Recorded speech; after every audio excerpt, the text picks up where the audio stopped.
Ya.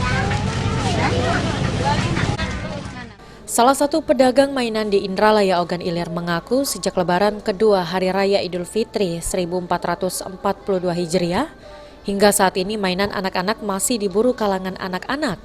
Mainan yang paling diburu merupakan pistol-pistolan dan mobil-mobilan yang menggunakan remote maupun manual.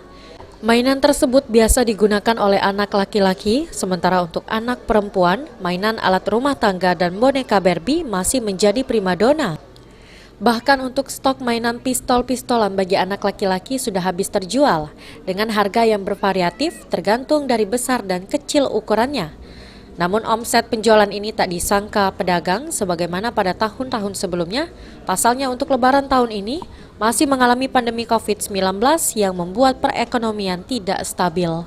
Ahmad Romawi, PAL TV.